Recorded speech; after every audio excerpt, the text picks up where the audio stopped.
صلى الله عليك يا سيدي يا مولاي يا رسول الله صلى الله عليك يا أبا عبد الله يا رحمة الله الواسعة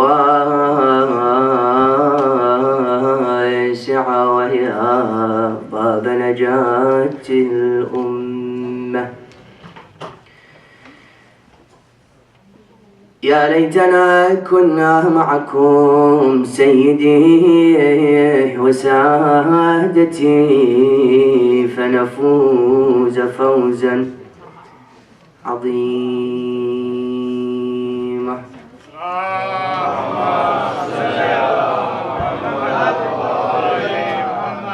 بسم الله الرحمن الرحيم أولم يرى الذين كفروا أن السماوات والأرض كانتا رتقا ففتقناهما وجعلنا من الماء كل شيء حي أفلا يؤمنون. صدق الله العلي العظيم. صدق الله.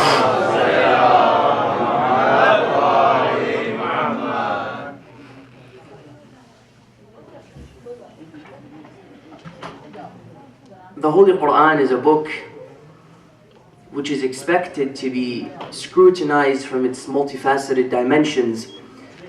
That's why when Allah subhanahu wa ta'ala mentions in chapter 18 of the Holy Quran, verse number 109, He says, Bismillah ar-Rahman ar-Rahim, قُلْ لَوْ كَانَ الْبَحْرُ مِدَادًا لِكَلِمَاتِ رَبِّي لَنَفَدَ الْبَحْرُ قَبْلَ أَن تَنْفَدْ كَلِمَاتُ رَبِّي وَلَوْ جِئْنَا بِمِثْلِهِ مَدَدًا.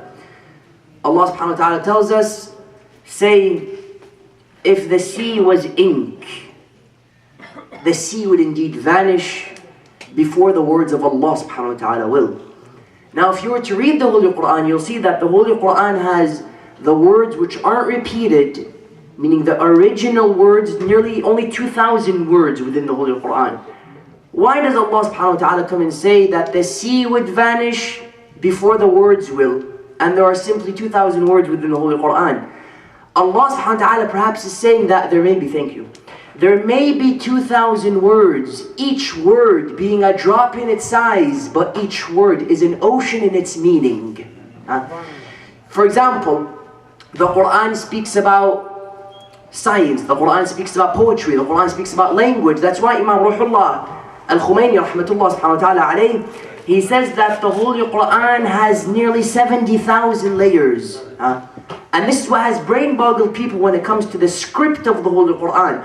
A book which is neither poetry, nor is it prose, neither is it plain, nor does it indulge in excessive exaggeration, neither does it give free flight to the imagination of man, and neither does it lack a rhythmic nature to it which attracts every reader which comes across this book. That's why when you go to the speakable Quran, who is Ali ibn Abi Talib, Amir al-Mu'mineen, salamullah subhanahu wa ta'ala alayhi,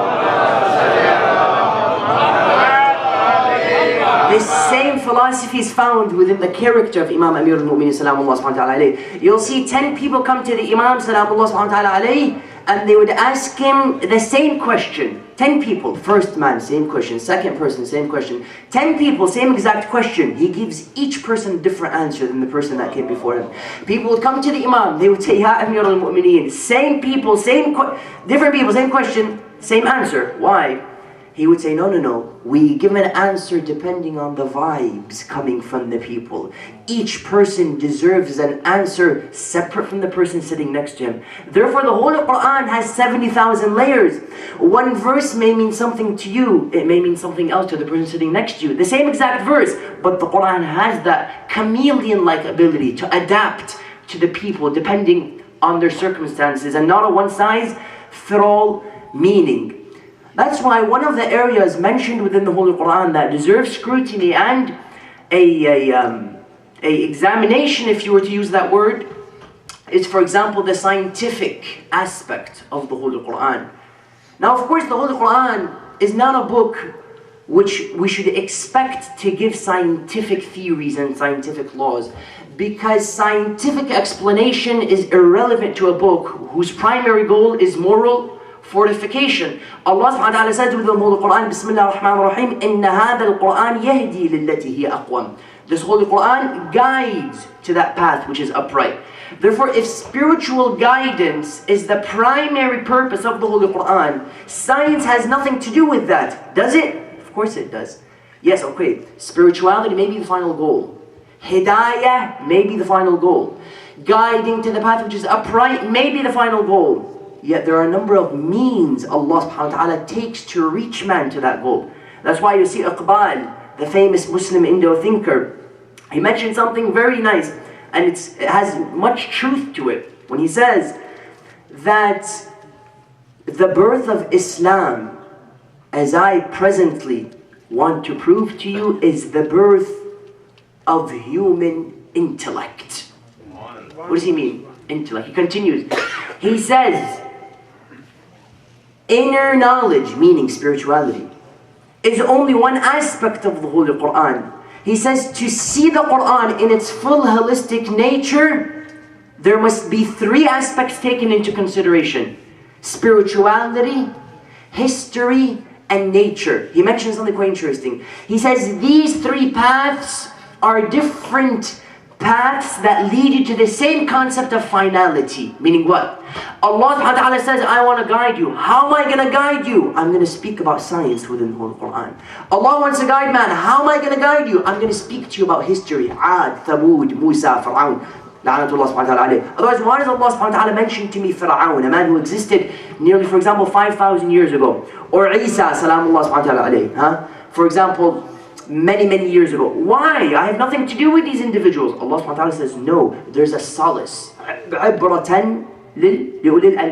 There's a lesson for those who have intellect, for those who have knowledge. That's why when we go to the Holy Quran, we'll see, does Islam clash with theory? Many times we'll see here in our schools, if you believe in evolution, you can't believe in God. If you sit down in a biology class and accept the explanation of the professor, you're going against Islam. Islam, does it say science is to be put on the side, thrown in a closet, close the door, we have nothing to do with it? Or does it see itself as independent? Or does it see itself as, for example, dependent upon it? Is it in need of science? What does Islam say about science? Allah subhanahu wa ta'ala clearly gives us the answer when He speaks to us the following verse, saying, Bismillah ar-Rahman ar-Rahim, أَوَلَمْ يَرَ الَّذِينَ كَفَرُوا. Allah says, do the non-believers not see? What don't they see? أَوَلَمْ يَرَ الَّذِينَ كَفَرُوا أَنَّ السَّمَاوَاتِ وَالْأَرْضِ كَانَتَا رَتْقًا. I want to know, does Quran disagree with people, for example, like Belgian physicists, who came forward and postulated the Big Bang Theory?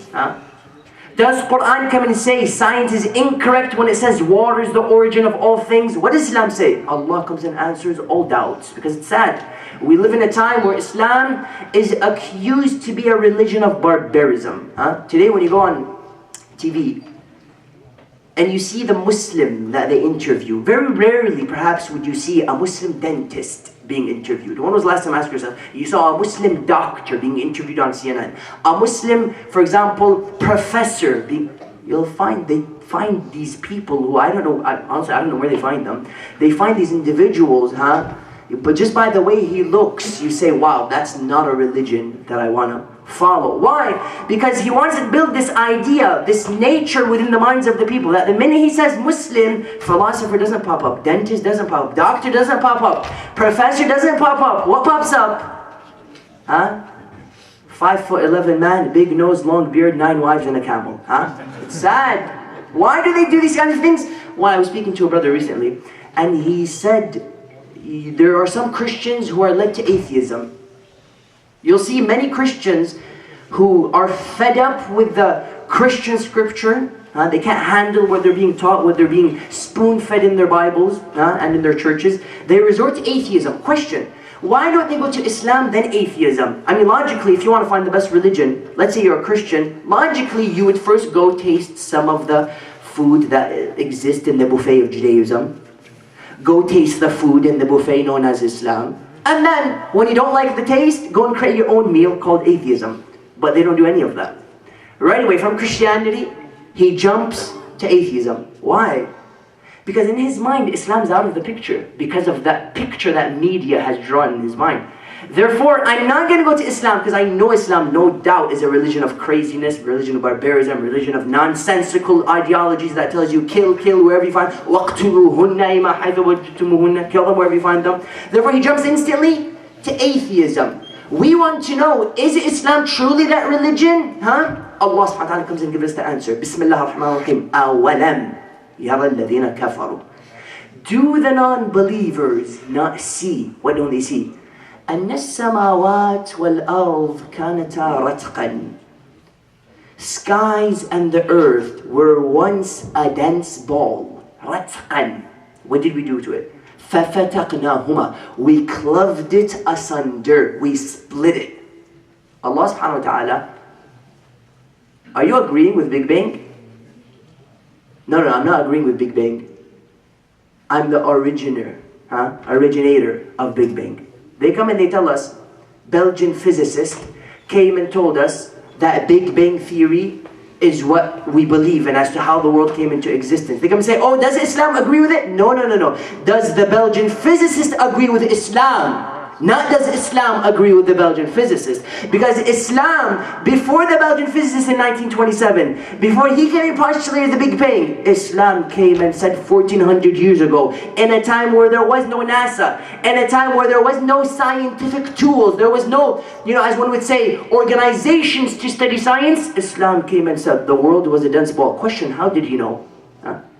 A man who lives with people who take care of their camels more than they take care of their wives, A man who lives in a time where, for goodness sake, they bury their females alive. A man who lives in a time, where they kill depending on his relationship, not depending on his actions. How does he know that the sky and the earth were once a dense ball? You know how many people came to Islam because of this verse? Not only this verse, the verse of embryology. When you read the Surah Al-Mu'minun, Allah subhanahu wa ta'ala comes and tells us, He says, that human being was a drop of sperm, then this sperm was given meat, this meat was given bones, then we put flesh upon it. فَتَبَارَكَ أَحْسَنُ الْخَالِقِينَ. Allah subhanahu wa ta'ala says, this whole process describes embryology in detail. Do you know, when you look at people like Professor Moore in the University of Toronto, embryologist, famous embryologist, he came and he said, when I came across this verse, I said it's impossible for a man in the 7th century to come and bring such precise and analytical, as one would say, statements when it comes to embryology, unless if he was receiving divine revelation from Allah subhanahu wa ta'ala. This is the greatness of Muhammad ibn Abdullah sallallahu alayhi wa sallam.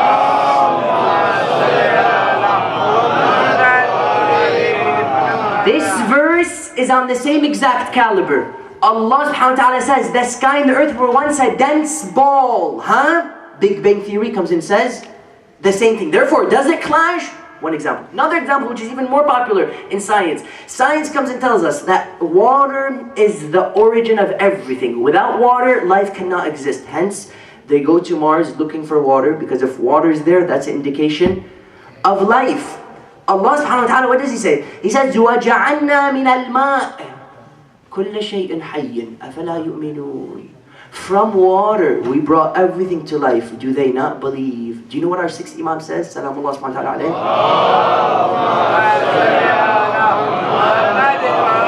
6th Imam, Salamullah subhanahu wa ta'ala alayhi, comes and tells us the taste of water. What's the taste of water? The taste of water is life. Look at the words of our Imam. This is wisdom. People come and say, we want eloquence. Tell me, which kind of eloquence do you get? A man is giving you the taste of water. You know what they speak about our first Imam? They say, Amirul Kalam, Kalamul Amir. The prince of words are the words of the prince. This is what? This is eloquence. Nahj al-Balagha means what? Peak of eloquence. Meaning, you climb the ladder of eloquence, you find Nahj al-Balagha. That's why when they speak about Nahj al-Balagha, what do they say usually? They say, it's فوق كلام المخلوق. تحت كلام الخالق. Above the words of creation, beneath the words of creator. What does the Imam say? He says the taste of water is what? Is life.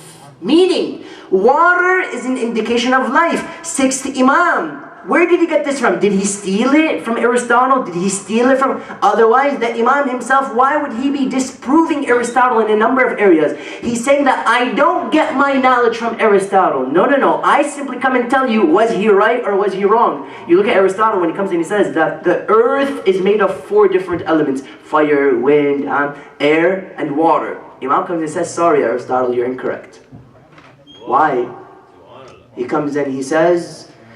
It's interesting that Aristotle comes and says the earth is made of water, air, fire, and wind. When earth within itself there is a number of elements. How do you come and say it is an element where within it there's a number of elements? 12-year-old boy in Medina comes and disproves the theory of prominent philosopher Aristotle. That's why when you take a look at the image of science within the Holy Quran and the image of science within the Bible, you'll really come to a conclusion which religion says science is something we need and not something we must neglect. When we go into the Bible, we'll see, for example, Book of Genesis, chapter 2, verses 16 to 17, the story of Adam, salamullah subhanahu wa ta'ala. God comes to Adam. He tells him, oh Adam, you can eat from everything except for the tree in the middle. Oh God, what's that tree? That's the tree of good and evil. You can't eat from it. No worries. Chapter 3 of the book of Genesis, verses 1 through 8. The crafty serpent comes to Adam. He tells him, oh Adam, why are you eating from that tree in the middle? He would say, because God told me I can't. He would say, God is scared. Sorry, what do you mean, guys? God is scared. He doesn't want you to eat from the tree of good and evil, because once you do, you'll have knowledge like Him. Don't listen to God. Chapter 3, book of Genesis, verse number 22. Adam, salamullah alayhi, approaches the tree, he eats from it. What does God say? He says, look, they have eaten from the tree of good and evil. What if they eat from the tree of immortality and they begin to live forever just like me? God is scared that Adam has been introduced to good and evil. Do you know what this suggests? Satan was telling him to go to the tree, good and evil, knowledge. Allah subhanahu wa ta'ala, God told him not to. Do you know what this means? This means Satan suggests reason, which makes Satan reason itself. What is this nonsense? So shaitan comes and says, اطلب العلم, go and gain knowledge. But Allah subhanahu wa ta'ala says no. And what do we think in Islam? We say Allah subhanahu wa ta'ala not only told him not to go to the tree of good and not good and evil, Allah subhanahu wa ta'ala was the one who taught him the names. وَعَلَّمَ آدَمَ الْأَسْمَاءِ كُلَّهَا. He taught him all of the names. Now it's interesting that people come and say that these names were the tomatoes, he taught him the cucumbers, he taught him the names of the countries and the cities. This is the first thing Allah subhanahu wa ta'ala wants to teach Adam salamullah subhanahu wa ta'ala. No. They come and they say that he taught him the 5 names. Which 5 names? 5 names being the first Muhammad, the second Ali, the third Fatima, the fourth Hassan, and the fifth Hussein. Salamullah. He would turn to him, he would say, Ya Allah, you mentioned the first 4 names, I feel happy. Why is it that 5th name brings sadness to my heart? He would begin to explain to him the majlis.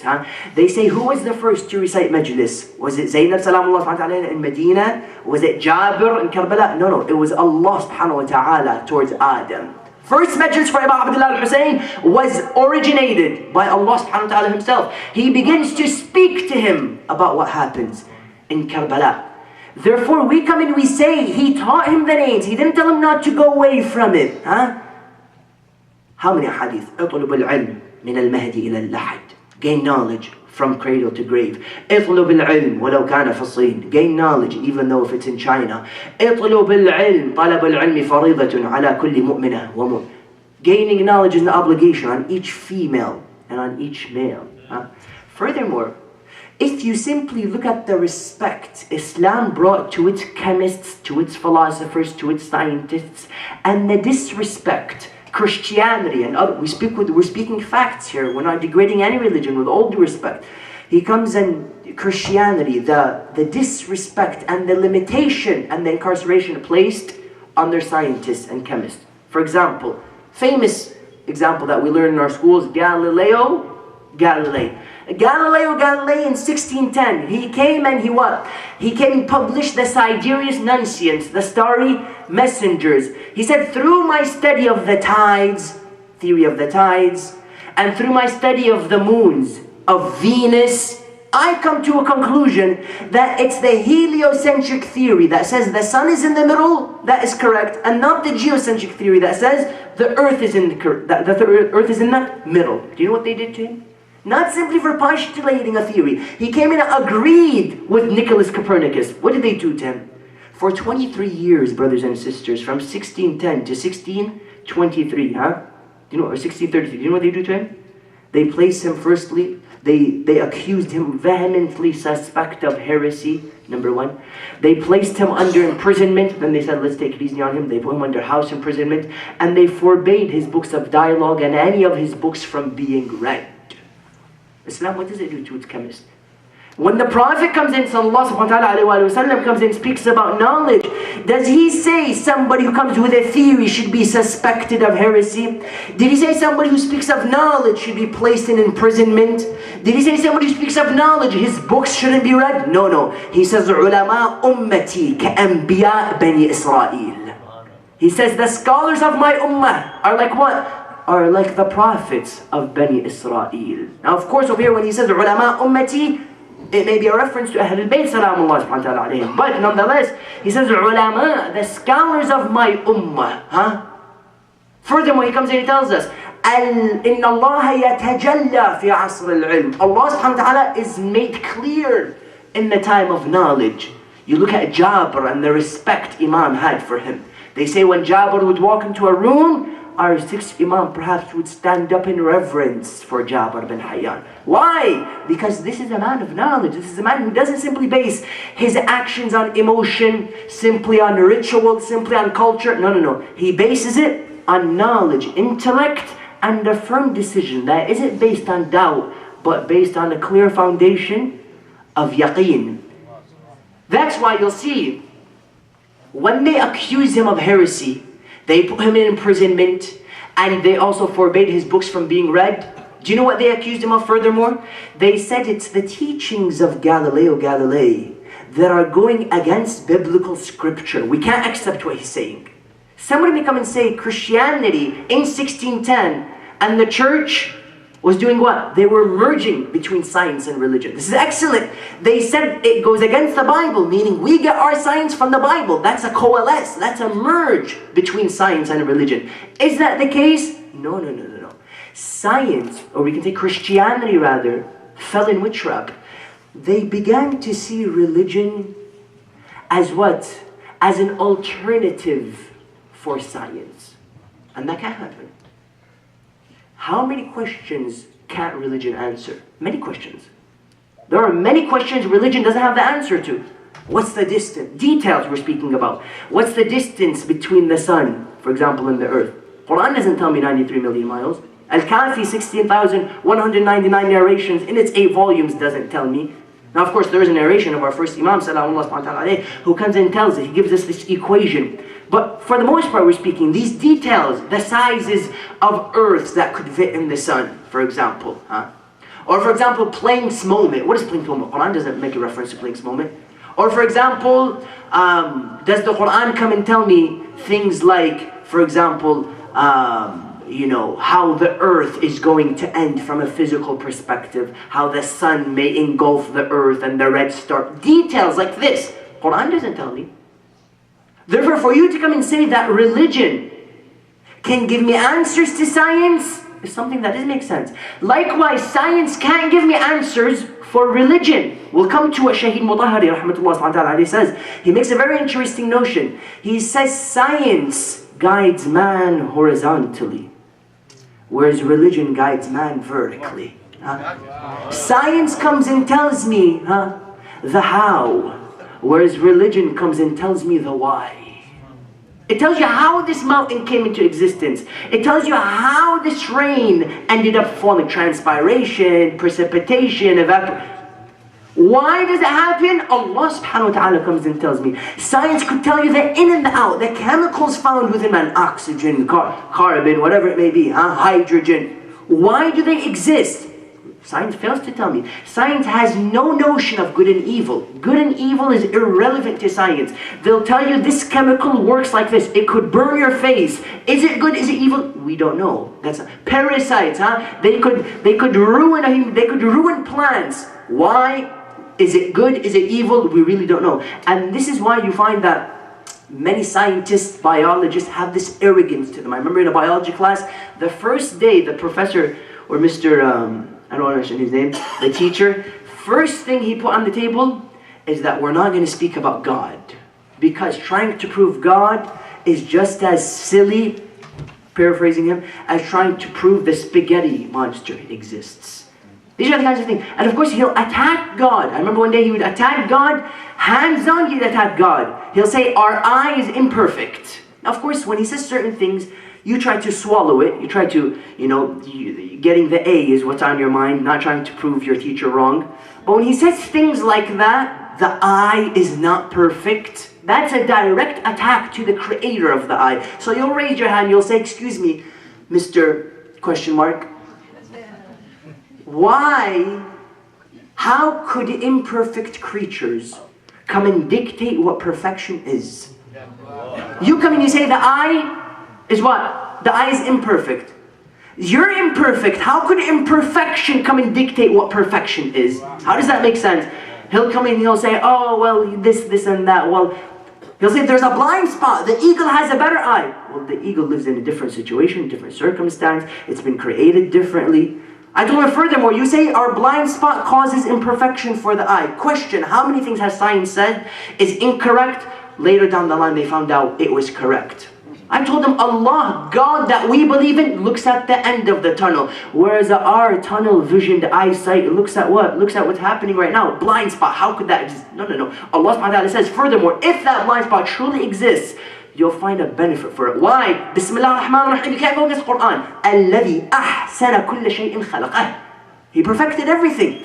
You'll see what there's an attack. Why? Because there's no purpose. They don't have the why. Why do things happen? He'll give you a biological explanation. He'll give you a scientific theory as to why things happen. But the purpose, the spiritual aspect behind things is what they fail. Shaheen Mutahari comes and says, Rahmatullah subhanahu wa ta'ala, science gives us what? Horizontal. Religion gives us vertical. Religion comes and tells us why. Science comes and tells us how. Therefore, was Christianity in 1610 merging between science and religion? No, they weren't merging. They were trying to supplant science by religion. And that's absurd because there's many things religion can't answer, science can. Likewise, many things science can't answer, that religion can. Therefore, what do we say as Muslims? How do we merge between the two? Allah subhanahu wa ta'ala comes and tells us in Surah Al-Mulk. He says, الذي خلق سبع سماوات بسم الله الرحمن الرحيم الذي خلق سبع سماوات طباقا. He created 7 layers, one stacked up upon the other. ما ترى في خلق الرحمن من تفاوت. You would not see flaws in the creation of the All-Merciful. فارجع البصر. Go examine it. هل ترى من فطور? Do you see any cracks? No, don't stop there. ثم ارجع البصر كرتين. Go again, look at it a second time. ينقلب إليك البصر خاسئا وهو حسير. Your eyes will come back brain boggled and dizzy. What did Allah subhanahu wa ta'ala just tell you right there? Go and study creation. Through science, you'll realize how great I am. Go and study the mountains. Go and study the layers. Go and study the ocean. Go and study the bird, how it flies. Study how it glides. Is that a miracle? When Allah subhanahu wa ta'ala comes and tells us, look at the bird that flies. أولم يروا إلى الجبل كيف سطحت وإلى السماء كيف رفعت وإلى الأرض كيف سطحت. Do they not look at these things? Why? Look at them. Why do I need to look at them? Hadith, Quran is enough.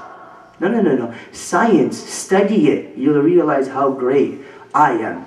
Therefore, science is in need of religion. Why? Because religion comes and gives purpose. Yet religion is in need of science because science gives us the tools. Let's see what Shaheed Mutahari says. Rahmatullah. He says science comes and gives us tools, whereas religion comes and gives us purpose. He says religion and science both give safety, whereas religion gives man inner safety, science gives man outer safety. He says religion comes and gives you power just as science does, but religion gives you inner power, whereas science gives you outer power. He says religion is what makes man connected with himself, whereas science is what makes man connected with this world. And then he says science guides man horizontally, whereas religion guides man vertically. And then he continues, he makes a powerful line where he says science gives us speed, whereas religion gives me direction. You can have the greatest car, top of the line, 2014, huh? Yeah, if you don't have a GPS, where are you gonna go? Huh? Allah subhanahu wa ta'ala comes and says, science gives you that amazing car. Where do you want to go? Refer to the GPS, which is the GPS of Muhammad wa Ali Muhammad.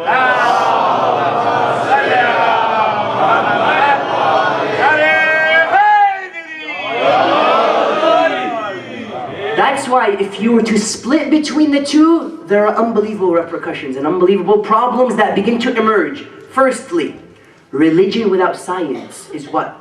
Religion without science is a system of confusion and a system based on irrational decisions. Kharijis. I'll give you an example.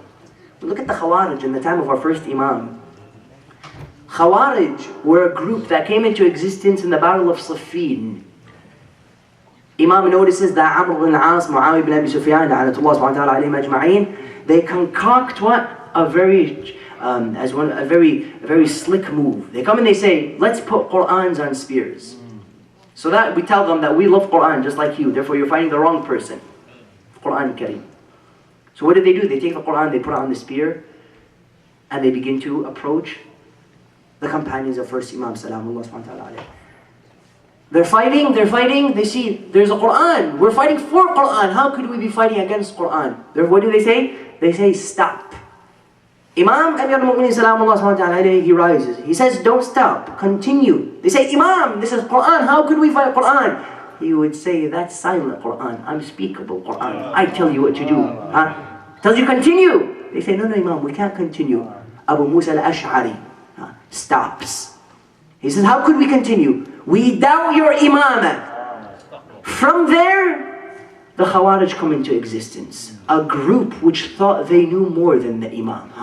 Do you know who was included under this umbrella of Khawarij? Abdul Rahman ibn Muljam, very famous Khawariji. Do you know why he killed the Imam? Salamullah subhanahu wa ta'ala? He said, I want to get closer to Allah subhanahu wa ta'ala. The best way to get closer is by killing Ali ibn Abi Talib. And the best night I can do it to get closer to Allah subhanahu wa ta'ala is by killing him on Laylatul Qadr. See this? This is faith without aql. You'll see that the Imam salamullah subhanahu wa ta'ala alayhi, Imam Ali ibn Abi Talib salamullah subhanahu wa ta'ala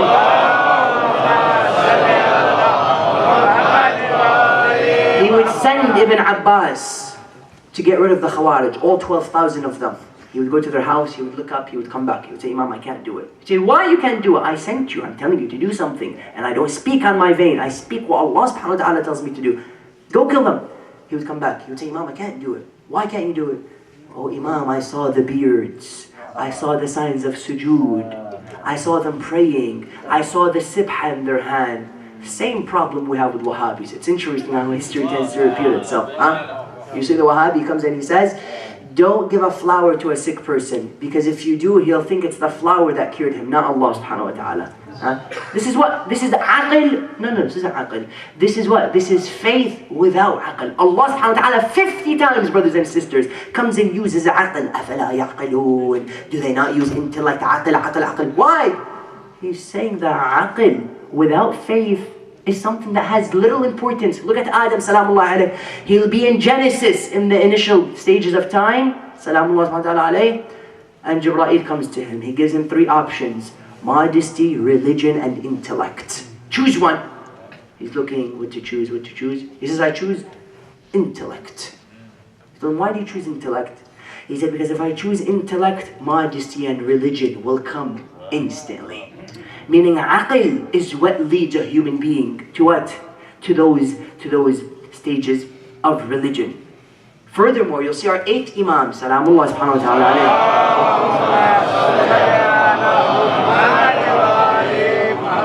alayhi. 8 Imams, salamullah subhanahu wa ta'ala alayhi, he tells us a narration which shows to us that religion isn't simply movements, isn't simply faith, but is an institution based on the origin and source and bedrock, which is known as aql, intellect. Imam comes and tells us, salamullah subhanahu wa ta'ala, he says, لَيْسَتِ الْعِبَادَةِ كثرة الصلاة والصوم إنما العبادة كثرة التفكر في أمر الله. He says worship is not excessive prayer and excessive fast. He says worship is to think about the amr of Allah subhanahu wa ta'ala, the decree of Allah subhanahu wa ta'ala. Imam, why do I need to think? He says if you pray for 70 years without thinking about it, 1 hour of thinking is greater than it. Why? Because in that 1 hour you realize why those 70 years you've been praying. Haven't we all heard of that man by the name of Ishaq who comes to 6 Imam salamullah subhanahu wa ta'ala alayhi, and he tells him, oh Imam, I've heard unbelievable things about this man. Salah and subuh, he's awake. Layl, salat he goes to Hajj, pilgrimage. Unbelievable. This man, his iman is on a different level. Imam asks him one question. He would say, كيف عقله? How is his intellect? Is it nice? Is it okay? He would say, فداك أمي وأبي عقله ضعيف. He would say, may my mother and father be ransomed for you. His intellect is weak. He would say, go and tell him, all that he does has little value in the eyes of Allah subhanahu wa ta'ala. Why? I'll give you another example. 5th Imam, same situation. Man comes to him, salamullah subhanahu wa ta'ala. He tells him, Ya Imam, unbelievable. Hajj, he's praying. Salat al-Layl, he's praying. Tasbihat, everything he's there. Oh man, who brings him food? Imam, his brother brings him food. Go and tell him his brother is greater in the eyes of Allah subhanahu wa ta'ala than he is. Because religion isn't simply praying. You see that Imam, he would pray when? In the night time. He was crying in front of Allah, but he was smiling in the daytime on the battlefield. Meaning he was connected. That's why when the poetry comes and describes our first Imam, salamullah subhanahu wa ta'ala alayhi, he says, هُوَ الضَّحَاكُ فِي الْمِحْرَابِ لَيْلًا هُوَ الْبَكَّاءُ إِذْ عَزَّ الضِّرَابُ. He is the one who does what? He cries in the mihrab in the night. He's the one who laughs in the battlefield in the day. See, we always speak about Ali ibn Abi Talib, the warrior, Ali ibn Abi Talib, the orphan caretaker, Ali ibn Abi Talib, what? The great man, the philosopher, the man of knowledge. But Ali ibn Abi Talib, the lover, because it was the slave that he was in the night that made him the lion that he was in the day. Therefore, it was that salah, yes, but salah was connected with action. الَّذِينَ آمَنُوا وَعَمِلُوا الصَّالِحَاتِ. Iman, faith, because faith without Iman, there's no purpose. Well, how do I know if it's correct? And likewise, faith without Iman or faith without action is what? It's just bubbles. It's just there, it's staying in your heart. It's like how many people he says, I feel sad about what's happening in Bahrain. It's very sad. I feel sad about what's happening in Saudi. Then question, that sadness, do you want to one day convert it to action? It's a good idea. But he says, I want to help my masjid. I really wish my masjid was in better. Then do you want to kind of, help out the masjid? But he comes and he says, I saw a lot of, mashallah, energy from that one. I think people, the faith, the sympathy is there, but sympathizing isn't enough. Empathy has to be there as well. Sympathizing is great, but that emotion has to be what? Has to be translated to action. How many times we'll see, for example, people come and telling us anger is unacceptable. No, anger is unacceptable if it's not used for the sake of Allah subhanahu wa ta'ala, because it's simply staying inside and it's dangerous. Otherwise, anger, when channeled towards Allah subhanahu wa ta'ala, could save Islam, as Ali ibn Abi Talib did in Khandaq. Therefore, you'll see that faith without action has no value, and action without faith has no value as well. That's for the Khawarij. What did they do? Religion without science. Science without religion is just as bad. It's a tool in the hand of a maniac. It's a sword in the man of somebody who's insane. It's a gun in the hands of somebody who has lost all senses of sanity. Why? Because he has that power to do certain things, but he doesn't have the knowledge to direct what it is exactly he's going to do. Hitler, prime example. Saddam, prime example. These are all people who what? They had the resources, but religion didn't guide it. Therefore, you see, the world suffered from the repercussions that they brought forward. That's why you'll see, when we speak about this whole ideology, we come to a conclusion that insan is made of three different parts. There's a verbal aspect, a mental aspect, and a spiritual aspect. Firstly, you'll see there's mental aspect. There's knowledge there, it's inside. But if knowledge is there, and it's not connected to the spiritual aspect, meaning the heart accepts what's in the mind, and then there's no value to the knowledge that's there. It's simply, for example, he's saying it to amuse or to entertain, or he has certain things memorized, but it's not connected to the heart. And if both of these are there, but the verbal aspect isn't there, where he's teaching the knowledge, then likewise, it's a pile of gold sitting in the basement. It really has not too much value. Science is one of those three elements, meaning, if a human being is giving and believes, but that mental aspect isn't there, which is science, he's incomplete as a human being. Meaning, science is crucial to give me faith, and it's crucial to complete me as a human being, to give me one of those three elements which makes me complete as a human being. I'll give you an example. That's why you'll see Imams, not only did they teach, not only did they believe, but they also gave logical approaches to things. He didn't simply say, somebody comes and asks him, why does rain fall? He didn't simply say, well, because Allah subhanahu wa ta'ala said, or rain start to fall. No. Because there's two kinds of people. One person, you ask him, why does rain fall? He'll say rain falls because Allah subhanahu wa ta'ala wants it to fall.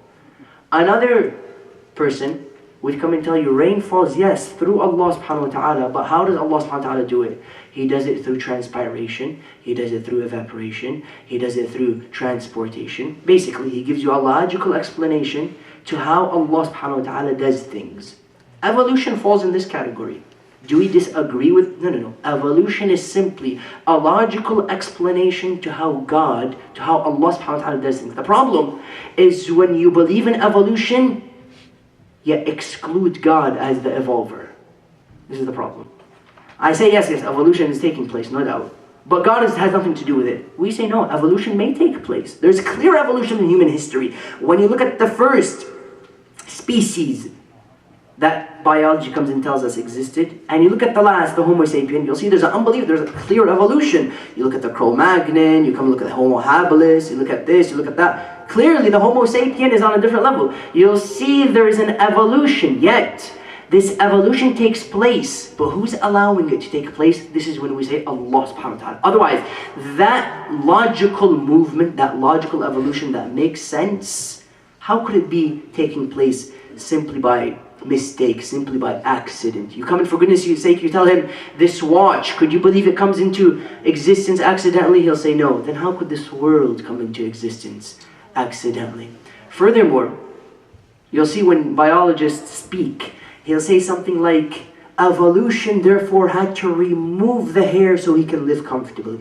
Evolution had to balance the eyes. Evolution, who's this evolution guy? Well, I want to meet him one day. Evolution had to do, who's controlling evolution? Logical, who's allowing evolution to be the process that it is? You'll even look at Charles Darwin in The Origin of Species. In his book, did he say evolution is separate from religion? I promise you he didn't. He says, I believe in God just as I believe in evolution.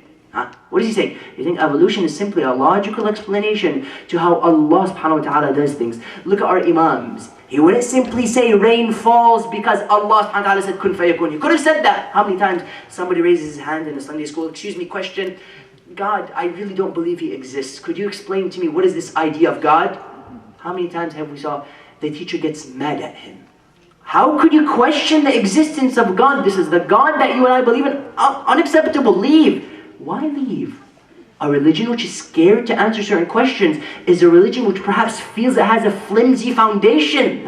We're not like other people in other religions that come and say, don't ask, just have faith. No. يَسْأَلُونَكَ عَنِ الرُّوحِ يَسْأَلُونَكَ عَنِ الْأَنْفَالِ يَسْأَلُونَكَ عَنِ الْأَهِلَّةِ يَسْأَلُونَكَ عَنِ السَّاعَةِ. They ask you. Why do they ask? Because the Prophet was an approachable man. He wasn't this angry. Sometimes when we speak about first Imam Salamullah subhanahu wa ta'ala, he was this man with a sword who was just growling as he was running. You don't believe in Islam? Get ready to meet the sword. No, it wasn't like that. He comes, he explains it to them. Yes, and they ask you. That history comes and tells us only one individual that challenged society to ask him anything before they miss him, where he would say, سَلُونِي قَبْلَ أَن تَفْقُدُونِي فَإِنِّي أَنَا الْقُرْآنُ النَّاطِقُ. Ali ibn Abi Talib, Amir al-Mu'minin, Salamullah subhanahu wa ta'ala. Ask, because you ask, and I have questions. I'm not scared for you to ask me because we have answers. It's a religion that says we're the best. Therefore, if you're the best, be ready. It's like you have a product, you have a question. I don't want you to ask me because I don't have the answer. No. When you're confident with the product, you're eager for questions. That's why when they speak about the Prophet of Islam, peace be upon him and his family, sallallahu alaihi wasallam, he wouldn't wait for the patients to come. They would come to the Imam, salamullah subhanahu wa ta'ala, first Imam, and they would ask him, Ya Imam, describe the Prophet to us. How was he? Salamullah subhanahu wa ta'ala. He would say the Prophet, peace be upon him and his family, was what? He was a doctor who would look for his patients.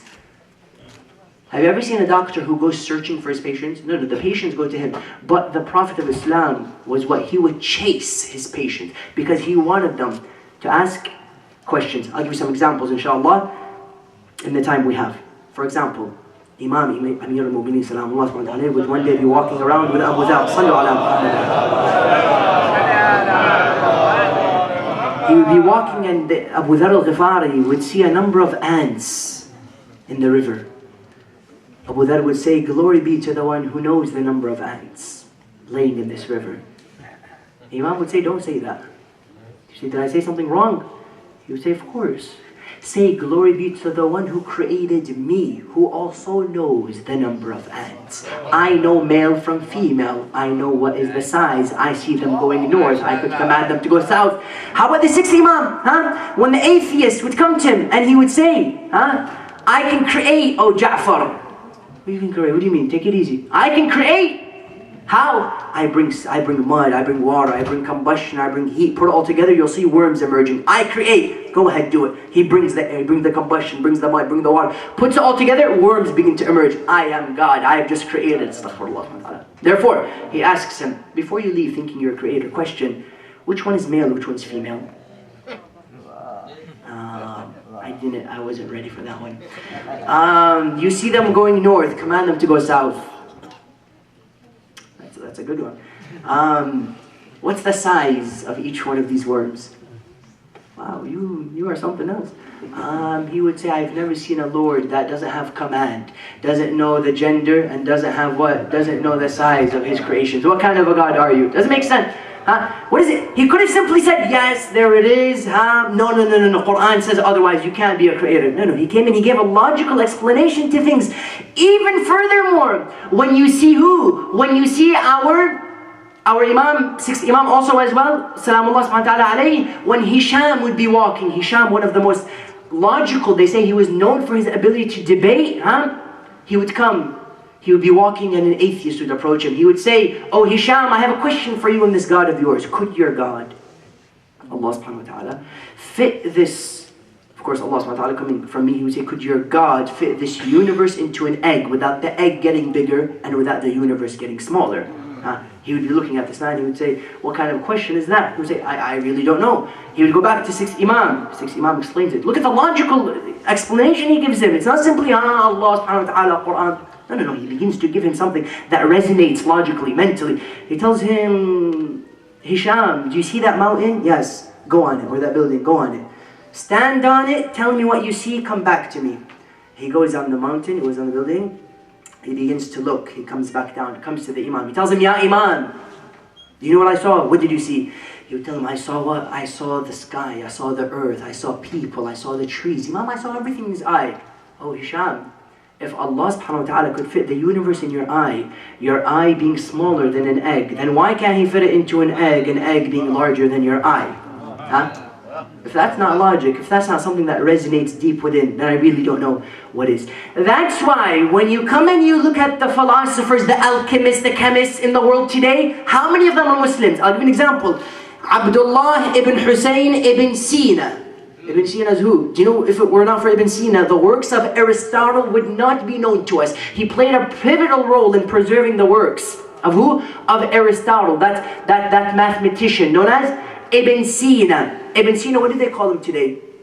Avicenna. Habibi, who's Avicenna? Last time I checked, his name was Ibn Sina. Why are you changing it to Avicenna? No. He Latinizes the names. Why? So when you come and you read a name like Avicenna, you say maybe he was Chinese, maybe he was French.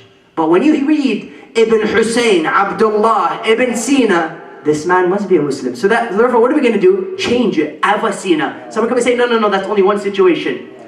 Abu Musa, Jabir bin Hayyan. Abu Musa, Jabir bin Hayyan. Today you ask mathematicians, do you know Jabir bin Hayyan? Sorry. You know Jeber? Of course, Jeber, founder of algebra. Why? Jeber? What does Jeber have to do with Abu Musa, Jabir bin Hayyan? Jeber sounds like a food for babies. Jeber. Huh? Abu Musa, Jabir bin Hayyan.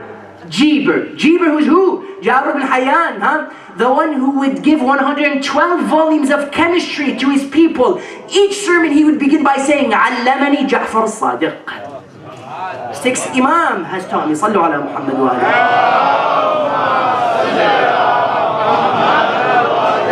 And then you reach Ibn Haytham, huh? Ibn Haytham, this man who is known for his contributions to the world of science, chemistry, and astronomy. You know what they call him? Al-Hayzen. Who's Al-Hayzen ibn Haytham? Therefore, you'll see there is an attempt to Latinize the names. Why? Because it's clear that we not only say bridge between science and religion, we are the ones who coalesce. We are the foundation of science, if you want to use that term. That's why when you come to this last example of our Imam, you would see one day, Imam al-Jawad, salamullah subhanahu wa ta'ala alayhi,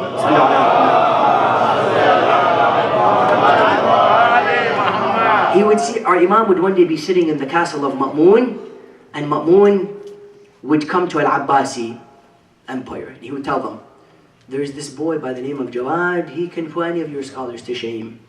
Really, is that the case? Of course they thought, he said it in a joking way, but they took him very seriously. They would say, we are going to bring the best philosopher and the best jurist to come and debate this boy of yours. Who? Yahya ibn Akhtam. They bring Yahya ibn Akhtam, they invite the philosophers of the time. They say 900 people who were sitting down were scholars. 900 of them were scholars, let alone the masses who were sitting down. They bring the 12-year-old boy, salamullah subhanahu wa ta'ala alayhi. Yahya comes, Yahya turns to Ma'mun, he tells him, oh Ma'mun, could I ask him a question? He would say, ask him, of course, if he allows you, ask him. He asks him, oh boy, what is the verdict of somebody who kills a prey while wearing ihram? 12-year-old boy turns around to one of the greatest jurists of the time. Salamullah subhanahu wa ta'ala alayhi. He turns around, our Imam, salamullah subhanahu wa ta'ala alayhi, and he tells him, your question lacks utterly definition and is very vague. He said, I'm sorry, what do you mean? He said, question, when he killed him, was he inside of the sanctuary or outside? Did he kill him ignorantly or was it on purpose? Did he insist on his sin or did he do it accidentally? When he did it, did he kill a big animal or a small one? Was it a bird or was it another animal? When he did it, was it in front of everyone in the day or was it behind the backs in the night? He would tell him, before you give me these conditions, I can't give you an answer. He would turn around to him, he would say, honestly, do you know what Ma'mun do? Ma'mun would stand up, he would say, Alhamdulillah, ala hada tawfiq wa ni'mah. He would say, may Allah subhanahu wa ta'ala, all praise due to Allah subhanahu wa ta'ala for this tawfiq, this success, and this blessing. Do you know what he would do? Furthermore, he would say, do you have a question for him? Huh? He would say, yes. Imam salamullah subhanahu wa ta'ala alayhi would turn to Yahya ibn Akhtam. He would tell him, oh Yahya, question. What can you tell me about a woman who was haram when it came to dawn? She then became halal. She then became haram. She then became halal. She then became haram. She then became halal. She then became haram. He looks at him, he doesn't, what do you mean halal, haram? Are you serious right now? He would tell him, halal, haram, give me an answer. He would say, honestly, I don't know. Unless you don't give me an answer, I'm not going to find out. Allah subhanahu wa ta'ala, he would turn to him. He would tell him, at the dawn time, she was a slave, therefore she was haram. He then bought her, she became halal. He then let her go free, she became haram. He then did zihar, where he divorced her, she became haram. He then married her, she became halal. He then let her go, where she became haram. He then did this, then she became halal. And then he married her, he revoked the divorce, and she became halal. He looks left, he looks right. He said, Wallah, honestly, if you didn't tell me, I would have died never knowing this answer. Imam came and said, do you know what he would say? This was a reflection of what our fourth Imam would say to Yazid. Yazid himself, he would turn to fourth Imam, they would tell him, no, don't let him speak. Why don't let him speak? He would say, هؤلاء أهل بيت قد زقوا العلم زقا. They are a people who have drunk knowledge. Meaning, science was a way of expressing themselves. That's why you'll see Islam says, respect art, respect science, respect this, respect that, even respect the animals. That's why when you go to Karbala, you'll see the Imam Abu Abdullah al-Hussein, salamullah subhanahu wa ta'ala alayhi. He would reach the river banks after he defeats the enemies and he wants to drink. Yet before he drinks, he would do something. He would turn to the horse. He would say, Anta atshan wa ana atshan. He would say, you are thirsty and I am thirsty. I will never drink until you drink. This is respect for the animals. They would express themselves with love even for the animals. Yeah, on a night like this, we go to Medina, where we remember Bishr ibn Hadlam, who would be sent by fourth Imam, salamullah subhanahu wa ta'ala alayhi, to Medina, telling him, oh Bishr, do you write poetry like your father? He would say, of course I do. He would say, then go to Medina and inform them of the death of my father, Abu Abdullah al-Hussein, salamullah subhanahu wa ta'ala alayhi. Bishr would mount his horse, he would gallop towards Medina. Once he got close to Medina, he began to recite these lines of poetry, saying, Ya أهل يثرب لا مقام لكم بها قتل الحسين فأدمعي مدراره الجسم منه بكربلاء مضرجون. He would say, O people of Medina, I have come to inform you of the death of Abu Abdullah al-Hussein, salamullah subhanahu wa ta'ala alayhi. Bishr says that the people of Medina came running towards him, ladies ripping off their hijab, one slapping her cheek, one screaming, yet he saw one lady who looked differently from the rest. He would ask, who is this lady? They would say, Ya Bish, that is the mother of Abbas, that is al-Banin. al-Banin would come to Bishr. She would tell him, Ya Bishr, أخبرني عن ولد الحسين. Inform me about my son Hussein, salamullahi ta'ala alayhi. He would give it to her slowly. He would say, Ya al-Banin, may Allah reward you for the death of your son Ja'far. She would tell him, did I ask you about Ja'far? Tell me about Hussein. Once again, he would say, Ya al-Banin, may Allah reward you for the death of your son Uthman. She would say, did I ask you about Uthman? Tell me about my son Hussein.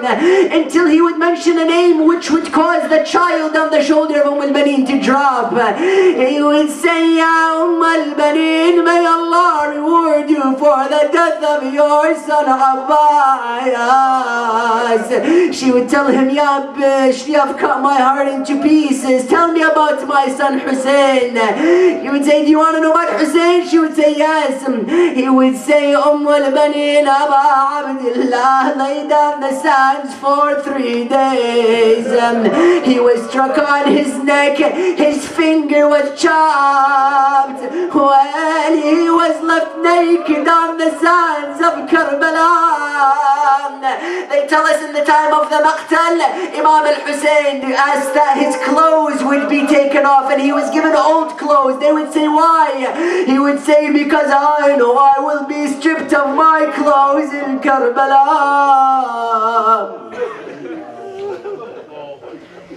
إنا لله وإنا إليه راجعون لا حول ولا قوة إلا بالله العلي العظيم. اللهم شاف كل مريض بحق مريض كربلاء زين العابدين.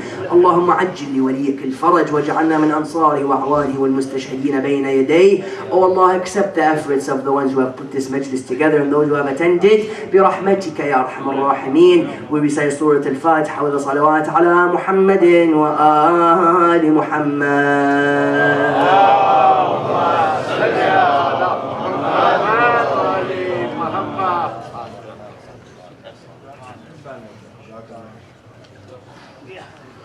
Thank you very much, Brother Ali Al-Najjar, for that wonderful inspirational speech.